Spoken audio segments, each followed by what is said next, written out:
குண்டர் குழுக்களின் அனுமதியினை பெற்று அரசியல் நடவடிக்கைகளில் ஈடுபட வேண்டிய பின்புலம் ஒன்று நாட்டில் உருவாகியுள்ளதாக ஐக்கிய தேசிய கட்சியின் பாராளுமன்ற உறுப்பினர் கரு ஜெயசூரிய தெரிவிக்கின்றார். கட்டுவன பகுதியில் அண்மையில் இடம்பெற்ற இரட்டை கொலை சம்பவம் தொடர்பாக வெளியிட்டுள்ள அறிக்கையிலேயே அவர் இதனை குறிப்பிட்டுள்ளார். அச்சுறுத்தல்களை விடுக்க கடந்த காலங்களில் நடவடிக்கைகளை மேற்கொண்ட சில குழுவினர் அரசியல்வாதிகளின் ஒத்துழைப்பையும் ஆசீர்வாதத்தையும் பெற்று செயற்படுகின்றமை மறைக்க முடியாத உண்மை என கரு ஜெயசூரியவின் அறிக்கையில் குறிப்பிடப்பட்டுள்ளது. இந்த குழுவினர் தமது தலைவர்களின் அரசியல் நடவடிக்கைகளுக்கு எதிராக செயற்படுகின்றவர்களை அச்சுறுத்துவதற்காக துப்பாக்கிகளை உபயோகிப்பதில் பிரசித்தி பெற்றுள்ளதாகவும் அறிக்கையில் குறிப்பிடப்பட்டுள்ளது. கட்டுவன பகுதியில் மக்கள் விடுதலை முன்னணியின் கூட்டத்தில் இடம்பெற்ற துப்பாக்கி பிரயோகத்தில் 2 அப்பாவிகள் உயிரிழந்துள்ள சம்பவத்திலிருந்து அச்சுறுத்தல்களில் ஈடுபடுபவர்கள் சுதந்திரமாக தப்பிச் செல்கின்றமைக்கு அரசியல்வாதிகளின் ஒத்துழைப்பு உள்ளமை தெளிவாவதாக கரு ஜெயசூரிய வெளியிட்டுள்ள அறிக்கையில் சுட்டிக்காட்டப்பட்டுள்ளது.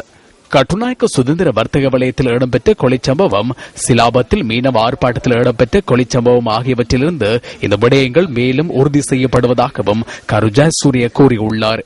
கட்டுவன தாக்குதல் குறித்து போலியான கதைகளை கூறாமல் தாக்குதலை மேற்கொண்ட நபர்களை கைது செய்து சட்டத்தின் முன் நிறுத்துவதற்கு உரிய தரப்பினருக்கு அரசாங்கம் எப்போது அனுமதி வழங்கும் எனவும் கரு ஜெயசூரிய கேள்வி எழுப்பியுள்ளார்.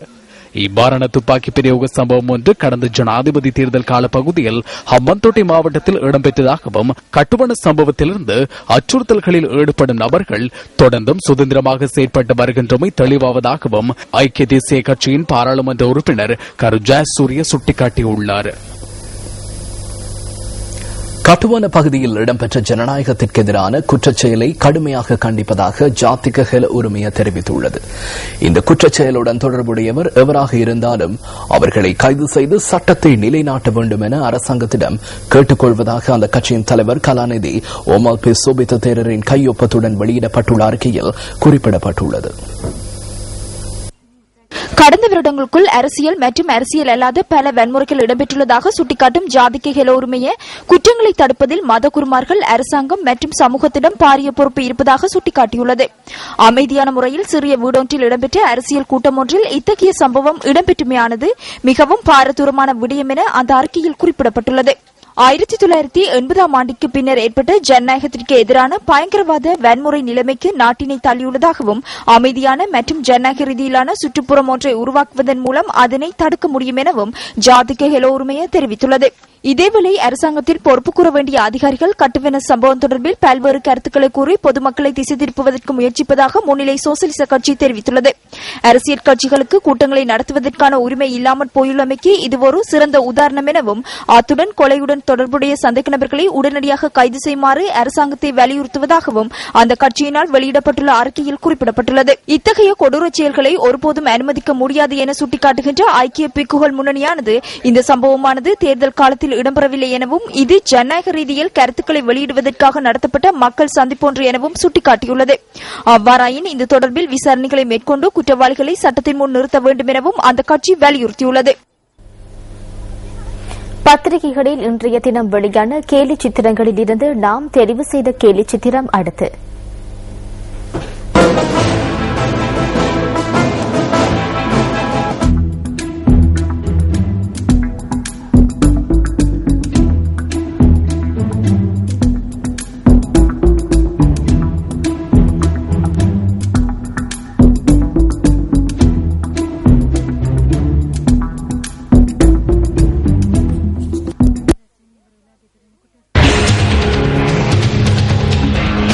மலேக மக்கள் பல்வேறு துறைகளில் சிரமங்களை எதிர்நோக்குகின்ற நிலையில் கல்வி அறிவு இன்றியமையாத ஒன்றாக கருதப்படுகிறது.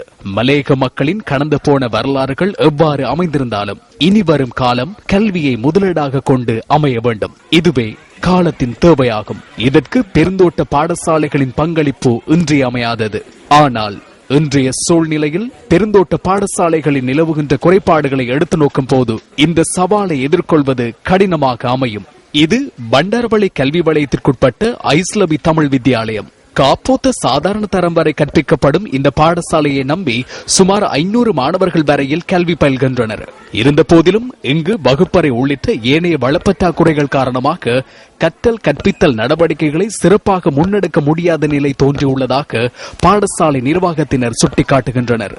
இந்த பாடசாலைக்கென 4 கட்டடங்கள் அமைத்துக் கொடுக்கப்பட்டிருந்தாலும் வகுப்பறைகளுக்கு என 2 கட்டடங்களே உள்ளன.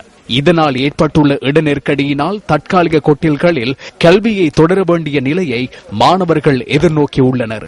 பிரதான மண்டபத்துல 4 வகுப்பறைகளே இருக்கக்கூடிய அளவான இருந்த இடத்துல 6 வகுப்புகள் தற்போது இருக்கின்றது. இதனால எங்களுக்கு ஒரே நேரத்துல 2 விடயங்களுக்கு முகம் கொடுக்க நேரிடுது. அதனால எங்களுக்கு ஒழுங்கான முறையில கல்வி கற்க முடியல. அதோட இங்க இடம் குறைவாக இருக்கிறதுனால எங்களது வெளிக்கல செயற்பாடுகள் எல்லாம் குறைவாகவே காணப்படுது. இந்த பாடசாலைக்கான கட்டடம் ஒன்றை அமைக்க தோட்ட நிர்வாகத்திடம் கோரிக்கை விடுத்துள்ள போதிலும் இதுவரையில் தமக்குரிய காணியை பெற்றுக் கொள்வதில் எழுப்பறி நிலை தொடர்வதாக பாடசாலை நிர்வாகத்தினர் குறிப்பிடுகின்றனர். எனக்கு தெரிஞ்ச மட்டத்தில் 1997 ஆண்டு இந்த இடத்தை எங்களுக்கு கொடுப்பதாக ஏற்றுக்கொண்டு இன்னைய வரைக்கும் எங்களுக்கு இது கொடுக்காமல் இருக்குது. எங்களுக்கு உண்மையிலே இது சட்ட ரீதியாக எங்களுக்கு கொடுக்கணும் அப்படிங்கறத உறுதிப்படுத்தியிருக்காங்க. ஆனால் எழுத்து மூலமாக நாங்களும் அறிவித்திருக்கோம், அவங்களும் எங்களுக்கு அறிவித்திருக்காங்க. ஆனா இடையில இது என்ன நடக்குங்கிறது எங்களுக்கு சில புதிரா தெரியுது. இவ்வாறான பிரச்சனைகளுக்கு தீர்வுகளை வழங்கி இந்த பாடசாலையின் கல்வி எதிர்காலம் பாதிப்படைவதனை தடுக்க வேண்டியது பொறுப்பு வாய்ந்த அதிகாரிகளின் கடமை அல்லவா? ஊவா மாகாண கல்வி அமைச்சரே, இது உங்களின் கவனத்துக்கு. ஆட்சியாளர்கள் நாட்டின் முக்கியத்துவத்தை அடையாளம் காணவில்லை என ஐக்கிய தேசிய கட்சியின் பிரதி தலைவர் சஜித் பிரேமதாஸ் குற்றம் சுமத்தியுள்ளார். தேதிகமவில் நடைபெற்ற நிகழ்வு ஒன்றின் போதே அவர் இதனை கூறியுள்ளார். மழை இல்லை என்பதற்கு அரசாங்கத்தால் பொறுப்பு கூற முடியாது. அது இயற்கையாக காலநிலை காரணமாக இடம்பெறுகின்ற விடயமாகும். ஆனால் இத்தகையதொரு விடயத்தை கேட்பதற்கு எனக்கு நேரிட்டது. அடுத்த வருடம் நடைபெற உள்ள மாகாண சபை தேர்தலுக்கு 150 கோடி ரூபாவை செலவிட உள்ளார்கள். 12 மாதங்கள் செல்வதற்கு முன்னர் விவசாயிகள் பாரிய சிரமங்களை எதிர்கொண்டுள்ள நிலையில் எதற்காக மாகாண சபை தேர்தலை நடத்துவதற்கு தயாராகின்றனர்? இந்த 150 கோடி ரூபாவை பாதிக்கப்பட்டுள்ள விவசாயிகளுக்கு நிவாரணமாக வழங்குவதற்கு பயன்படுத்த முடியாதா? தேர்தலை நடத்த வேண்டாம் என நான் கூறவில்லை. தேர்தல் நடத்தப்பட வேண்டும். இந்த நாட்டின் ஆட்சியாளர்கள் நாட்டின் முக்கியத்துவத்தை அடையாளம் காணவில்லை என்பதனை கூறிக்கொள்கின்றேன். சசுனுட்ட அருண வேலி திட்டத்தின் கீழ் தெதிகம, பேரகோட, டெமட்டனோவ, வஜ்ர வங்சாராம விகாரைக்கு நிதி உதவி வழங்கும் வகையில் இந்த நிகழ்வு நேற்று நடைபெற்றது. செயற்பாடுகள் குறைவாக உள்ள தொழில் முயற்சிகள் மற்றும் குறைவான பயன்பாட்டையுடைய சொத்துக்களுக்கு புத்துயிர் அளித்தல் சட்டம் மூலம் பாராளுமன்றத்தில் சமர்ப்பிக்கப்பட்டது. செயற்பாடுகள் குறைவாக உள்ள தொழில் முயற்சிகள், குறைவான பயன்பாட்டை உடைய சொத்துக்களை அரசாங்கம் பொறுப்பேற்கும் என சட்டமூலத்தின் 8வது பக்கத்தில் குறிப்பிடப்பட்டுள்ளது. பாராளுமன்றம் மற்றும் நீதிமன்றம் ஆகியவற்றை குறைத்து மதித்துள்ளனர். செயற்பாடுகள் குறைவாக உள்ள தொழில் முயற்சிகளை பொறுப்பேற்பதாக வரவு செலவு திட்ட விவாதத்தில் குறிப்பிடப்படவில்லை. சட்டம் மூலம் பாராளுமன்றத்தில் மேலதிக வாக்குகளினால் நிறைவேற்றப்பட்டது. பொறுப்பேற்கப்பட்ட நிறுவனங்கள் மற்றும் சொத்துக்களின் இன்றைய நிலைமை. மூடியிருப்பதனை விடவும் புதிய முதலீட்டாளர்களுக்கு வழங்கினால் அதிலிருந்து பலன் கிடைக்கும். அந்த இடத்தில் இல்டன் உள்ளது. இல்டன் நிறுவனத்தை அரசாங்கம் பொறுப்பேற்றது. அதனை அடுத்து பெலவத்த, செவனகல ஆகிய 2 நிறுவனங்கள். இதை தவிர POI-யையும் பொறுப்பேற்க வேண்டும். அதை புதியவர்களுக்கு வழங்க வேண்டும். இன்னும் 8 நிறுவனங்கள் உள்ளன.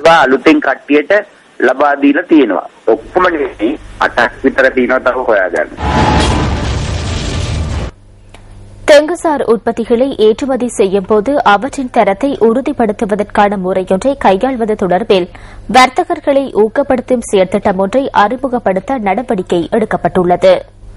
உலக சந்தையில் நாட்டின் தெங்கு உற்பத்திகளுக்கு விடுக்கப்படும் கேள்வியை உயர்த்தும் நோக்கில் தென்னை அபிவிருத்தி அமைச்சினால் இந்த நடவடிக்கை முன்னெடுக்கப்பட்டுள்ளது.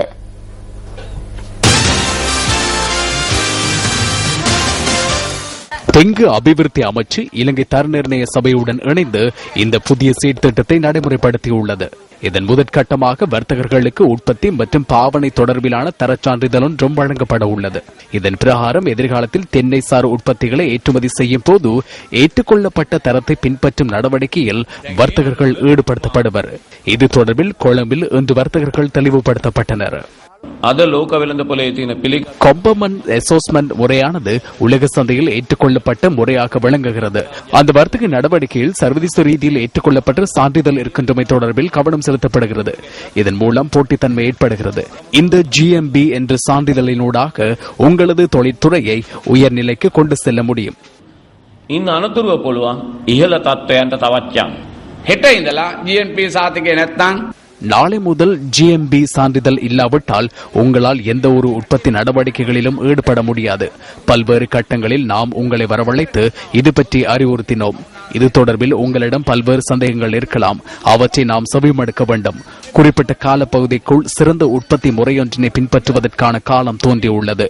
அதற்கு நாம் தயாராக வேண்டும். සඳහා හුරු යුතු කාලය දැන් ඇවිල්ලා තියෙනවා. ඒකට අපි සූදානම් වෙන්න ඕනේ.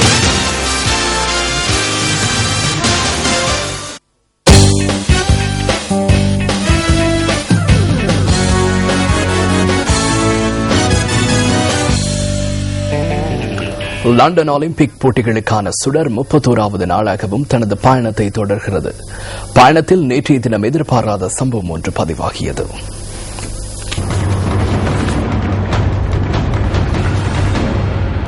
லண்டன் ஒலிம்பிக் போட்டிகளுக்கான சுடரை கொண்டு செல்லும் நிகழ்வில் நேற்று 124 பேர் கலந்து கொண்டனர்.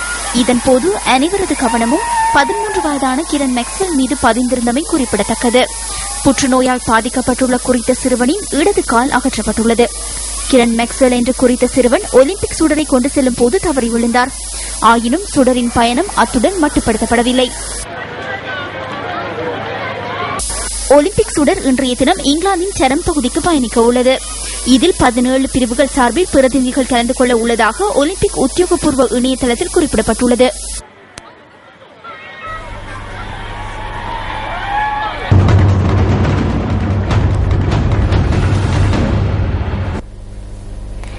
இலங்கை பங்கேற்கும் சர்வதேச மற்றும் உள்நாட்டு கிரிக்கெட் போட்டிகளை ஒளிபரப்புவதற்காக MTV சேனல் தனியார் நிறுவனம் விடுத்த கோரிக்கையை நிறைவேற்ற முடியாது என இலங்கை கிரிக்கெட் நிறுவனம் தெரிவித்துள்ளது.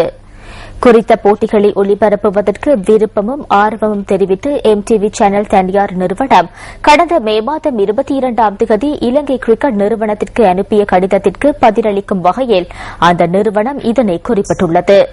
அத்துடன் கடந்த ஜூன் மாதம் 7ஆம் தேதி இலங்கை கிரிக்கெட் நிறுவனம் அனுப்பிய கடிதம் ஒன்றுக்கும் MTV சேனல் தனியார் நிறுவனம் இன்று பதிலளித்தது. அது தொடர்பிலான மேலதிக தகவல்களை எதிர்வரும் சில தினங்களில் எதிர்பாருங்கள்.